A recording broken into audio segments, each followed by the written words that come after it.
From 1948, residents living in the picturesque township of Burrugurang Valley in the Blue Mountains were displaced. Residents were evicted to make way for Warragamba Dam, constructed on the Warragamba River.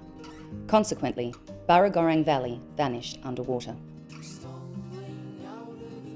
I remember there we had excursions of a Thursday afternoon. It was bird watch day. So you just wandered through the bush all afternoon looking for different sort of birds.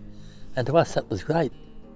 My earliest memories would be when I was about probably 3 or 4 year old, running around the valley, yeah. I loved everything about it. The lifestyle, freedom, it was beautiful. You're free down there. We thought we had it all, and then we lost it all.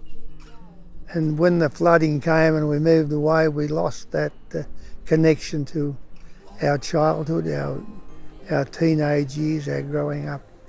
Fun was in the valley, swimming, fishing, whatever. Everybody knew everybody else, and it was just a great life. You know. What I lost with the coming of the dam, it was my experiences of the national park and taking bushwalkers or sightseers to the Coolong Caves or the Kalmung River with pack horse from an age of about 9 and returning on my own through the bush. I was very comfortable in that environment. That's what I missed the most about it, and what we accepted as being our environment. It was no longer ours. We gave that up. Nobody wanted to leave. Nobody at all. There is a lot of rock carvings and tree markings. There was no regard for any heritage from the Aboriginal people. They were totally disregarded.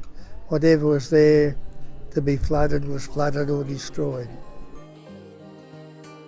The valley was kept very primitive, and it was to their advantage to buy it cheaply, so the roads were never done up. It never ever had electricity or anything. They said if you do improvements you won't be paid for it. Prices were kept down. You either accepted what they offered as compensation, or you could wait and fight for it through the courts, and the years it took. So whatever they offered you then, you had to take. And you had to take it and go. Yeah, no choice. I think the main thing was too many rivers ran through the valley. The Cox's River, the Wollondilly River, the Kalmung River, Natai River, they all ran down and ran into the Warragamba River.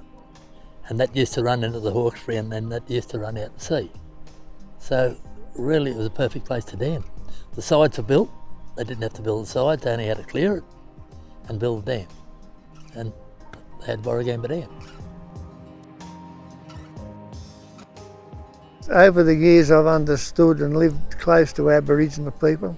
I can fully understand how they felt being driven off what was theirs. I still feel the loss as they would felt the loss of their land.